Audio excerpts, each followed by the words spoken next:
यहाँ पे हम डिस्कस कर रहे हैं कुछ इंपॉर्टेंट सवाल जो एनसीईआरटी के टेक्स्ट में से बनाए गए हैं और टेक्स्ट बुक में से उठाए गए हैं। तो पहला सवाल हमारे पास आता है जो पेज नंबर 54 पे इसका आपको मिल जाएगा रेफरेंस। सवाल में आपको दिया है कि इलेक्ट्रिक पॉइंट चार्ज है Q is equal to 6 microcoulomb.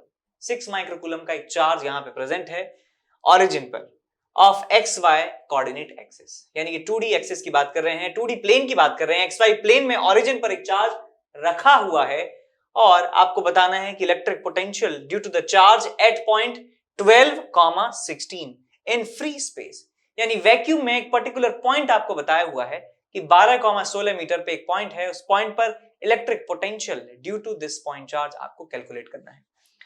तो यहां देखिए, यह है हमारा पॉइंट चार्ज Q 6 माइक्रोकूलम वाला, और जिस पॉइंट पर मैं इलेक्ट्रिक पोटेंशियल निकालना है वो यहां से 12 और 16 कुछ इस तरीके से यहां पे प्रेजेंट है। पॉइंट P मैं इसको नाम दे देता हूं। अब हम जानते हैं कि इस चार्ज की वजह से पोटेंशियल R डिस्टेंस पर कितना होता है। यदि डिस्टेंस इनके बीच की R मान लेता हूं तो हमें पोटेंशियल मिल जाएगा VP is equal to K Q divided by R। अब ये डिस्टेंस निकालने का फॉर्मूला हमें पता है कि ये कोऑर्डिनेट्स दिए हैं 12,16, ये हमारे पास 0,0, तो इनके बीच का डिस्टेंस हम हीरो फॉर्मूला से बता सकते हैं कि 12 माइनस 0 का स्क्वायर प्लस 16 माइनस 0 का स्क्वायर 144 प्लस 256, 144 300 420, 20 आपको मीटर डिस्टेंस मिल जाएगा 20 मीटर।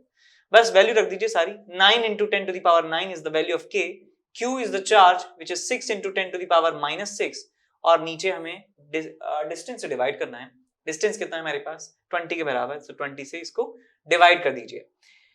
तो यहाँ एक है 0, यहां से आ जाएगा 8, यह आ जाएगा 10 to the power plus 2, और 2 से चला गया 3 बार, so it will be 2700 volt आपको आंसर मिल जाएगा। so 2700 या 2.7 किलो वोल्ट जो है हमें आंसर मिल जाता है। Hello my dear students, I am Neeraj Kumar Chaudhary और फिजिक्स टीचर। बच्चों, एक बहुत ही इंपॉर्टेंट इन्फॉर्मेशन लेके आया हूं अगेन आपके लिए। Unacademy champions league is back again. फिर से अनअकैडमी चैंपियंस लीग का टेस्ट हो रहा है जो कि 14th and 21st of November को होगा ग्रुप स्टेज पे, जिसमें 25 क्वेश्चन होंगे और 1 घंटे का एग्जाम होगा, 1 से 2 PM होगा। ठीक है बच्चों, और फाइनल्स होगा 28 नवंबर को, जिसमें 75 क्वेश्चन होंगे और 3 आवर्स का होगा, जो कि 1 to 4 PM होगा। और इसमें बच्चों बहुत अच्छे अच्छे अवार्ड्स हैं।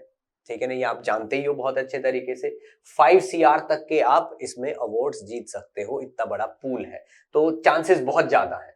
ठीक है बच्चों, और अगर इसमें आप अच्छी रैंक लाते हो ग्रुप स्टेज में, तो 1 से 10 पे आपको 20,000 का प्राइस है और 100% स्कॉलरशिप है, यानी कि कोई भी सब्सक्रिप्शन लेते हो 100% ऑफ। ठीक है ना, 11 to 30 की रैंक आती है तो 10,000 और 50% इस पे ऑफ, और बाकी का भी आप देख सकते हो। और अगर आप फाइनल में रैंक लेके आते हो तो आपको 1 लाख का कैश प्राइज है और 100% स्कॉलरशिप है। ठीक है ना, ऊपर के टॉप 10 रैंकर्स को, यानी कि 1 से लेके 10 तक 100% स्कॉलरशिप है, और रैंक 1 को 1 लाख, 2 और 3 को 60, और 4 और 10 को 50,000 तक के प्राइस हैं। ठीक है बच्चों, तो बहुत ही बेहतरीन मौका है अच्छे अच्छे प्राइजेस जीतने का। ठीक है बच्चों, और ये है स्पेशल प्राइज वीक, यानी कि ये जो हफ्ता चल रहा है, अगर इस वीक में आप सब्सक्रिप्शन लेते हो तो आपको बहुत बड़ा डिस्काउंट मिल रहा है। ठीक है ना, 10 + 10 यानी कि 20% का, अप्रोक्सीमेटली 20% का डिस्काउंट मिल रहा है आप अगर इस स्पेशल वीक में सब्सक्रिप्शन लेते हो तो। ठीक है ना, किस तरीके से, अगर आप आइकॉनिक का सब्सक्रिप्शन लेते हो और तो मान लीजिए 1 लाख का अगर आपकी फीस है, तो आपको बस 81,000 का पड़ेगा वो, यानी कि पूरे 19,000, यानी कि अप्रोक्सीमेटली 20% का आपको फायदा है। प्लस वाला जो है, प्लस में अगर आप देखते हो तो आपको प्लस में भी जो चीज 53,000 की है वो आपको, मतलब 53,000 की पड़ रही है आपको 12,000 का ऑफ लेके। ठीक है, तो ये चीज पहले 67,000 की थी, अभी आपको 53 की मिल रही है, यानी कि पूरा 20% ऑफ है। किस वजह से? इस स्पेशल वीक की वजह से। और ये वीक आपका 10 से 17 नवंबर तक है, यानी कि समझ लो आज इसका लास्ट है। मे भी पॉसिबल है 1-2 दिन एक्सटेंड हो सकता है, बट इसका ऑफिशियली आज लास्ट डे है 17 नवंबर। ठीक है बच्चों, नेक्स्ट देखिए, all star crash course batch. ठीक है ना, 11th क्लास के स्टूडेंट्स के लिए, ठीक है ना, एक क्रैश कोर्स लॉन्च किया जा रहा है, ठीक है ना, 17 नवंबर से, ठीक है ना। 11th का सिलेबस 4 महीने में पूरा कर दिया जाएगा और जितने भी स्टार एजुकेटर हैं अनअकैडमी पे वो सब लोग इसमें आपको कुछ कुछ चैप्टर पढ़ाएंगे, ठीक है ना। ये देखिए सारे के सारे टॉप टीचर्स हैं, ये सब आपको कुछ कुछ पोर्शन पढ़ाएंगे और 11th का पूरा सिलेबस 4 महीने में कर देंगे पूरा, ठीक है ना। तो ये आपके लिए बहुत ही बेहतरीन मौका है। अगर आप किसी तरीके से कहीं पे चूक गए हैं कोई बैच ज्वाइन करने में, ठीक है, तो आप इससे भी अपना काम कर सकते हैं ताकि 12th क्लास में आते आते आप में और किसी रेगुलर स्टूडेंट में कोई डिफरेंस ना बचे, ठीक है बच्चों। और इसके बाद आता है ये IIT JEE मेगा कॉम्बैट। ये इंटीजर क्वेश्चंस का कॉम्बैट है, स्पेशली इंटीजर क्वेश्चंस का, ठीक है ना, जो कि 21 नवंबर को सुबह 11 बजे होगा। 60 मिनट्स में 21 इंटीजर क्वेश्चन होंगे, ठीक है ना। और ये लेटेस्ट IIT JEE पैटर्न पे बेस्ड है। अगर आप इसमें बहुत अच्छा करते हो तो टॉप 50 रैंकर्स को और 500 लकी पार्टिसिपेंट्स को बहुत अच्छे अच्छे सरप्राइज गिफ्ट मिलने वाले हैं। आप देखिए इसमें iPad मिनी है, सैमसंग टैब है, फिटबिट स्मार्ट वॉच है और ये JBL के हेडफोन्स हैं और Amazon के वाउचर्स हैं, ठीक है बच्चों। तो जितनी जल्दी हो सके उतनी जल्दी इसके लिए एनरोल कर दीजिए और मेरी तरफ से बेस्ट ऑफ लक। आगे बढ़ जाते हैं अगले सवाल की तरफ। सवाल कहता है आपसे, जो पेज नंबर 55 पे इसका रेफरेंस है, the comparative graph of potential and electric field due to a point charge at a distance r from it is best shown by the graph। कौन सा ग्राफ सबसे बेस्ट शो कर रहा है electric field और electric potential को due to a point charge at a distance small r from it. तो हम जानते हैं कि पॉइंट चार्ज की वजह से जो इलेक्ट्रिक फील्ड है उसका फॉर्मूला होता है हमारे पास k q divided by r square और पोटेंशियल का फॉर्मूला होता है k q divided by r। तो यहां देख सकते हैं आपकी इलेक्ट्रिक फील्ड जो है वो प्रोपोर्शनल है 1/r स्क्वायर के, लेकिन यहां पे जो पोटेंशियल है वो पोटेंशियल है प्रोपोर्शनल टू 1/r के। तो देखिए ये r की पावर 1 से घट रहा है और r की पावर 2 से घट रहा है। तो जितनी पावर ज्यादा होती है उतना ही ज्यादा तेजी से गिराव आता है। तो इलेक्ट्रिक फील्ड में कहूंगा कि ज्यादा तेजी से फॉल होगा, ज्यादा तेजी से फॉल होगा, ज्यादा तेजी से कम होगा, डिक्रीज होगा। और v की यदि बात करें तो ये कम तेजी से डिक्रीज हो रहा होगा as compare to electric field. तो देखिए सबसे जो है एकदम शार्प जो है फॉल आएगा इलेक्ट्रिक फील्ड का और पोटेंशियल का जो फॉल है वो कम शार्प होगा। तो कुछ ऐसा ग्राफ आना चाहिए इलेक्ट्रिक फील्ड और वोल्टेज का इस तरीके से, पहले इलेक्ट्रिक फील्ड फिर वोल्टेज। तो यहाँ देख सकते हैं कि हमारे पास डी ऑप्शन मैच कर रहा है कि इलेक्ट्रिक फील्ड ऐसे ड्रॉप हो गया। देखिए पहले ही ड्रॉप हो गया है, पहले ड्रॉप हो गया है, ये वोल्टेज धीरे से ड्रॉप हो रहा है because of this power difference. समझ गए? तो डी ऑप्शन आपको यहाँ पे फिल करना है, यही हमारा आंसर होगा। क्वेश्चन नंबर 3 यहाँ पे डिस्कस कर रहे हैं आपके साथ। सवाल जो है पेज नंबर 55 से इसका रेफरेंस है, आपको मिल जाएगा। अ पॉइंट चार्ज Q 4 × 10⁻⁷ कूलम इसका चार्ज है, is placed at a point in free space. How much work is required to bring a charge of 2 nanocoulomb from infinity to a point 9 centimeter from charge capital Q? यानी कि capital Q charge आपके पास है और एक small q charge को infinite से लेके आ रहे हैं, इनफाइनाइट से लेके आ रहे हैं चार्ज को और इसके पास 9 सेंटीमीटर दूर हम लाकर रख रहे हैं। तो हमें बताना है कि वर्क डन कितना हुआ होगा। हम जानते हैं वर्क डन का फॉर्मूला होता है change in potential energy, work done by external agent का formula change in potential energy. तो पोटेंशियल एनर्जी इस चार्ज के साथ फाइनली, इस चार्ज के साथ इनिशियली, तो मैं लिखूंगा मैं k q small q divided by r, this is the final potential energy of the system of these two charges minus 0। Infinite पे इनके बीच में पोटेंशियल एनर्जी 0 के बराबर थी। तो भैया यहाँ पे सारी वैल्यू जो है आप रख दीजिए, यहाँ पे सारी वैल्यूज रखूंगा तो k की वैल्यू है 9 × 10⁻⁹। कैपिटल Q जो है हमारे पास है 4 × 10⁻⁷ और स्मॉल q जो है हमारे पास है 2 × 10⁻⁹ और डिवाइडेड बाय डिस्टेंस आ जाएगा। डिस्टेंस कितना है हमारे पास? Distance is how much? 9 centimetre. So it will be 9 × 10⁻⁻²।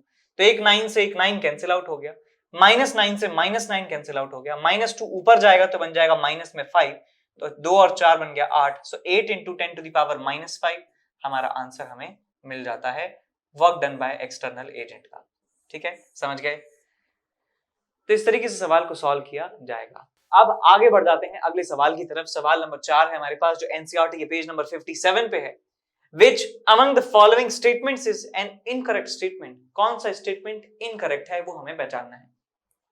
पहला स्टेटमेंट कहता है, the electric dipole potential falls off at large distance at 1/r²।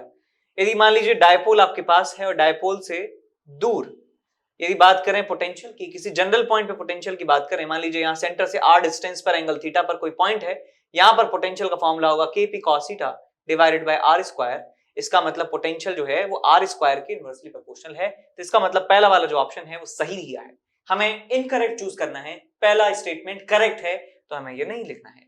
The electric potential due to dipole in the equatorial position is 0। Equatorial position पे हम जानते हैं कि minus charge की और प्लस चार्ज की जो दूरी है इस पॉइंट से बराबर है, इसका मतलब पोटेंशियल 0 के बराबर होगा। तो ये स्टेटमेंट भी ट्रू है जी। थर्ड ऑप्शन कहता है, the electric potential due to dipole has axial symmetry about dipole moment p। एक बार दोबारा पढ़ते हैं, the electric potential due to dipole has axial symmetry about dipole moment p। ठीक है, देखिए एक्सियल पोजीशन पे यदि बात करें, एक्सियल पोजीशन पे यदि बात करें तो यहां पर जो आपको पोटेंशियल मिलता है वो मिलता है kp cos 0 divided by r²। और यदि यहां पे यदि बात करें तो आपको पोटेंशियल मिलता है minus of kp bye r²।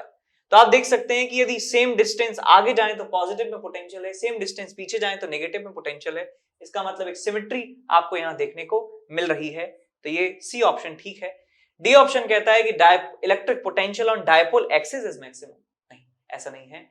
यदि हम बात करें डायपोल एक्सिस पर, dipole axis electric potential maximum है तो ऐसा नहीं है।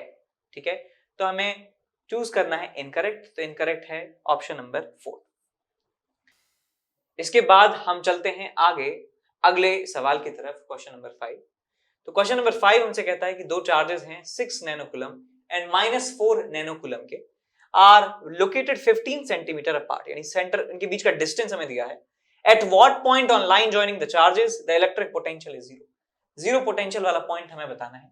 तो यहाँ पे हमारे पास चार्ज है 6 नैनोकूलम और दूसरा चार्ज है -4 नैनोकूलम। और मैं मान लेता हूं यहां पे एक पॉइंट है, पॉइंट ए, और यहां से डिस्टेंस मान लेता हूं उसकी x। तो यहां से डिस्टेंस कितनी हो जाएगी हमारे पास 15 - x।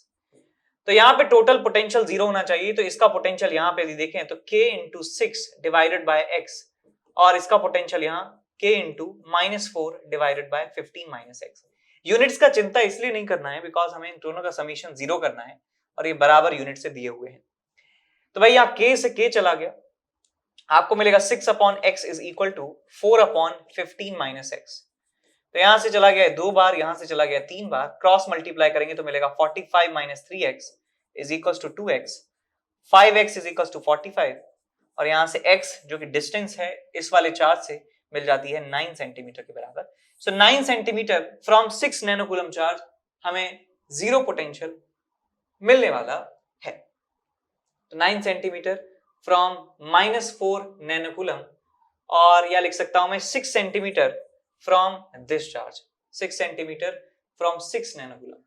देखिए यहाँ पे कुछ मिस्टेक तो नहीं किया हमने, इलेक्ट्रिक पोटेंशियल 0 हमने यहां से x लिया था। सो k × 6/x और 4/15 - x। तो यहाँ देखिए 0 पोटेंशियल की यदि बात करें तो यहां हमें 0 तो मिल रहा है, लेकिन वो 2x और यहाँ पे 45 - 3x, और ये 5x = 45, और x की वैल्यू मिल जाती है 9 बार 9। तो यानी कि 6 नैनोकूलम से 9 सेंटीमीटर दूर ऐसा कोई भी ऑप्शन नहीं है, 9 सेंटीमीटर फ्रॉम 6।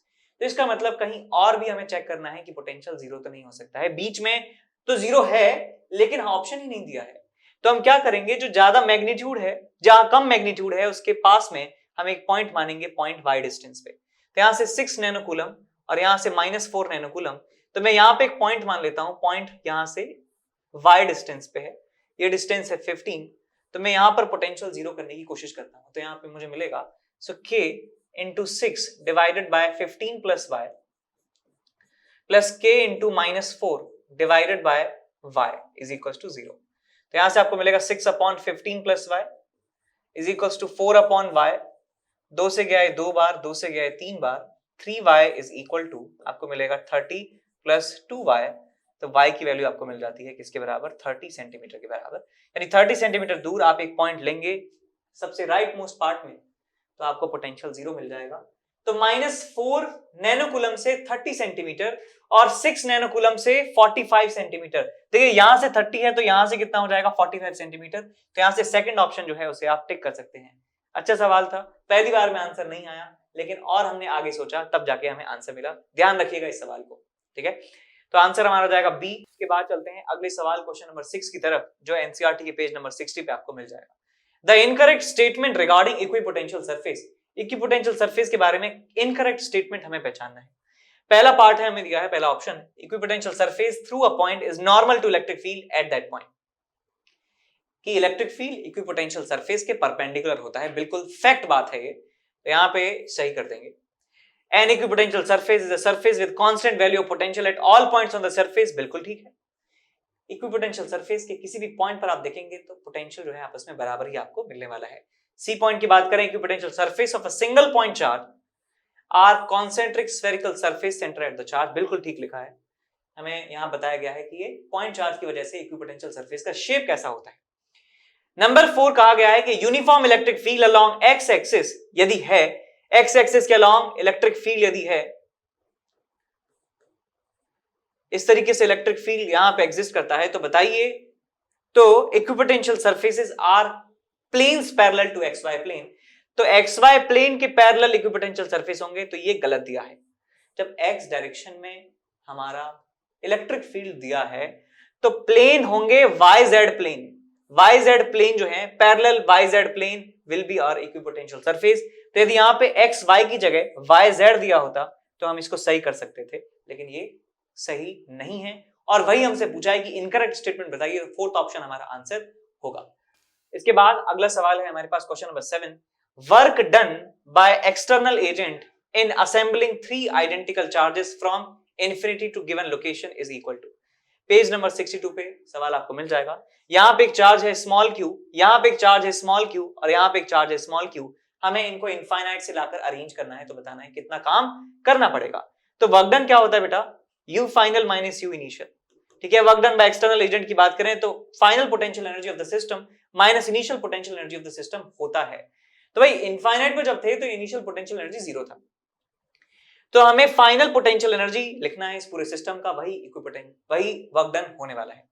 तो जब हमारे पास मल्टीपल चार्जेस होते हैं तो पोटेंशियल एनर्जी लिखने का तरीका यह होता है कि हम पहले चार्जेस को नाम देते हैं U1, 2 और 3, और फिर देखें पूरे सिस्टम की पोटेंशियल एनर्जी लिखी जाएगी U total is equals to U12 plus U23 plus U31। U12 पहला दूसरा पहला तीसरा, पहला दूसरा पहला तीसरा, और उसके बाद दूसरा पहला हो चुका है, दूसरा तीसरा 2 एंड 3, उसके बाद तीसरे के साथ तो कोई सीन नहीं है, तो हमें 3 टर्म्स यहां पे लिखने होंगे। पहला और दूसरा जो चार्ज है इनके बीच का पोटेंशियल एनर्जी जो कितना आ जाएगा आपके पास, KQ² divided by R, plus पहले और तीसरे का पोटेंशियल एनर्जी जो कितना आ जाएगा आपके पास, KQ² डिवाइडेड बाय 2R। उसके बाद U23 का पोटेंशियल एनर्जी कितना आ जाएगा, KQ² डिवाइडेड बाय R। तो हमें यहाँ पे टोटल मिल जाएगा 2 + 1/2 2 + 1/2 into KQ² divided by R. This will be the potential energy and this will be the work done.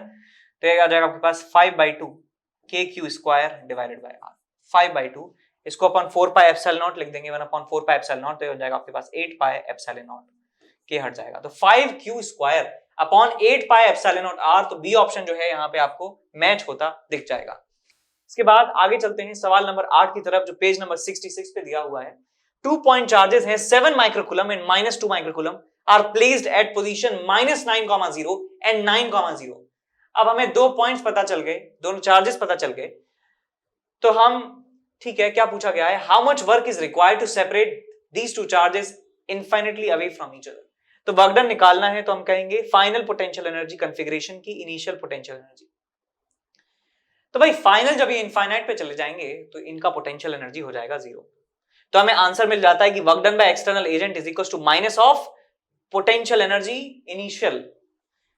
तो इनिशियल पोटेंशियल एनर्जी 2 चार्जेस का निकालना है, मैं जानता हूं 2 चार्जेस की वैल्यू कितनी है और उनके बीच का डिस्टेंस कितना है, तो माइनस ऑफ, यहां लिखूंगा मैं k which is 9 into 10 to the power 9 into q1 q2 आ जाएगा आपके पास 14 into 10 to the power minus 12 divided by distance between them, कितना आ जाएगा distance 18 centimetre, so 18 into 10 to the power minus 2, तो ये बन जाएगा 10 to the power minus 10, 9 से चला गया 2 बार, 2 से चला गया 7 बार, सो 7 into 10 to the power minus 1 या 0.7 आप यहाँ पे लिख सकते हैं, आंसर आपको मिल जाएगा 0.7। अच्छा यहाँ पे एक माइनस था, माइनस है और एक माइनस यहाँ है, तो प्लस में आपको आंसर मिलेगा प्लस 0.7 आपको आंसर मिल जाएगा विच इज ऑप्शन नंबर 4। ठीक है, इसके बाद आगे चलते हैं अगले सवाल की तरफ जो एनसीईआरटी पेज नंबर 66 पे दिया है। अ डाइपोल विद डाइपोल मोमेंट इतना is placed in an external uniform field this much. Calculate amount of work done by a field in rotating the dipole from 60 to 0 is angle between is angle between electric field and dipole moment vector theta। अच्छा theta के बारे में दिया है, theta यहां से print नहीं हुआ है, theta is angle between electric field and dipole moment, हमें वर्क डन बताना है कितना होगा। फिर से वही सीन, वर्क डन का एक ही फॉर्मूला है, change in potential energy, U final minus U initial. तो यहां आप देख सकते हैं कि एंगल 60 से 0 करना है, तो पोटेंशियल एनर्जी का फॉर्मूला क्या होता है बेटा, minus of mb cos theta. तो यहां से हम सिर्फ थीटा को चेंज कर रहे हैं, तो मैं यहां पे लिखूंगा माइनस mb को यदि कॉमन ले लूं तो आपको मिल जाएगा cos theta final minus cos of theta initial, ये हमें आंसर मिल जाएगा। Minus of m which is 3 into 10 to the power minus 9 into electric field is 4 into 10 to the power 5, ये इलेक्ट्रिक फील्ड है m pe cos थीटा। ठीक है, ये pe cos theta है, थोड़ा सा बह गए हम मैग्नेटिज्म में। और cos theta final cos 0 is 1 और cos theta initial cos 60 which is 1/2। तो यहां से आपको मिलता है बढ़िया आंसर 3, 12 और ये 2 हो जाएगा यहां से, सो 6 into 10 to the power minus 4, minus में आपको आंसर मिल जाता है minus 6 into 10 to the power minus 4 joule आपको यहाँ पे वर्क डन मिलेगा। ठीक है, तो ये कितना आ जाएगा बेटा 600 माइक्रो जूल आपको आंसर मिल जाएगा which is option number B. तो यहाँ पे पूछा हमने निकाला क्या है, हमने work done by external agent निकाला है, और हमसे पूछा क्या है बेटा, हमसे पूछा क्या है amount of work done by field पूछा गया है। हम जानते हैं रिलेशन की work done by external agent is equal to minus of work done by electric field या work done by conservative force. तो भाई यहाँ पे माइनस ऑफ हमारा आंसर कितना है, माइनस ऑफ 600 माइक्रोजूल, तो माइनस माइनस कितना हो जाएगा प्लस में, तो प्लस ऑफ 600 माइक्रोजूल हमें आंसर मिल जाएगा। ठीक है, तो आंसर आ जाएगा 600 माइक्रोजूल।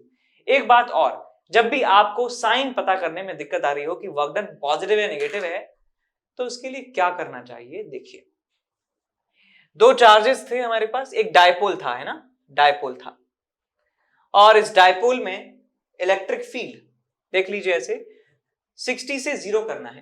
तो भाई इलेक्ट्रिक फील्ड मैंने मान लिया इस तरफ है, डायपोल है इस तरफ, एंगल बना रहा है 60। तो अब 60 एंगल जब बनाते हैं ये दोनों P और E, तब सोचिए कि फोर्स इसके ऊपर किस तरफ लग रहा होगा। इसके ऊपर फोर्स जो है लग रहा होगा इस तरह से, टॉर्क लग रहा होगा इस तरीके से, फोर्स लग रहा होगा इस तरीके से, यानी ये खुद ब खुद इस डायरेक्शन में आना चाहता है, लेकिन हम फिर भी स्लोली इसे ला रहे हैं। इसका मतलब हमें एक्सटर्नली इस तरफ टॉर्क लगाना पड़ा होगा, तो इस तरफ एक्सटर्नल टॉर्क लगाना पड़ा होगा, तब जाके ये धीरे धीरे यहां से ऐसे बना होगा। या आप यदि इलेक्ट्रिक फील्ड की टर्म्स में पूछें तो इलेक्ट्रिक फील्ड का फोर्स है इस तरफ और इसको डिस्प्लेस करके यहां लाना है, तो मैं कह सकता हूं ये एंगल जो है अक्यूट बन रहा है, तो positive work done electric field का मिलने वाला है। तो यदि हमें सिर्फ साइन चेक करना है तो हमें बता सकते हैं ऐसे उस सिचुएशन को ऐसे सोचकर हम बता सकते हैं कि वर्क डन पॉजिटिव होगा नेगेटिव। कैसे, यदि फोर्स और डिस्प्लेसमेंट के बीच में एंगल अक्यूट है तो पॉजिटिव वर्क डन है, यदि फोर्स और डिस्प्लेसमेंट के बीच में ऑब्टूस एंगल है तो वर्क डन नेगेटिव होगा। ठीक है, इसके बाद अगले सवाल की तरफ चलते हैं, क्वेश्चन नंबर 10 की तरफ। Question number 10 NCERT page number 68 पे आपको मिल जाएगा। When a conductor is placed inside uniform electric field, uniform electric field में कंडक्टर को रखने पर होता क्या है, at the surface of conductor electrostatic field is normal to the surface of every point। बिल्कुल ठीक बात है। देखिए कंडक्टर की जो सरफेस है वो एक इक्विपोटेंशियल सरफेस होता है और इक्विपोटेंशियल सरफेस के हमेशा परपेंडिकुलर होता है इलेक्ट्रिक फील्ड, तो ये स्टेटमेंट बिल्कुल ठीक लिखा है। उसके बाद बात करें यहाँ पे हमें और आगे दिया है inside the conductor electrostatic field is 0। ठीक बात है, inside the conductor electrostatic field will be equal to 0. The electrostatic potential is constant throughout the volume of the conductor and has the same value at its surface. बिल्कुल ठीक बताया है यहाँ पे कि जो पोटेंशियल है हर एक पॉइंट पर सेम होगा कंडक्टिंग, मैं कंडक्टर के मटेरियल की बात कर रहा हूं, तो बिल्कुल ठीक लिखा है। फोर्थ ऑप्शन कहता है all of the above are correct, all of the above are correct, यानी ये तीनों जो हैं सही थे, इसका मतलब फोर्थ हमारा ऑप्शन सही हो जाएगा। ठीक बात, तो ये सारी जो है कंडक्टर की प्रॉपर्टीज हैं, आपको याद रखनी चाहिए, यही इस सवाल का एम है यहाँ पर। ठीक है, आप चीजों को सीखिए। ठीक है, सही हो गया गलत हो गया कोई बात नहीं, लेकिन यहाँ पे अंत में जो चीज मैटर करने वाली है वो ये है कि आप यहाँ से कितना सीखकर जा रहे हैं।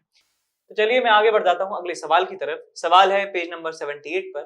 To conductors are separated by distance of 1 centimetre in air. The dielectric strength of air is about 3 × 10⁶ volt per metre. What maximum safe potential can be applied across conductor?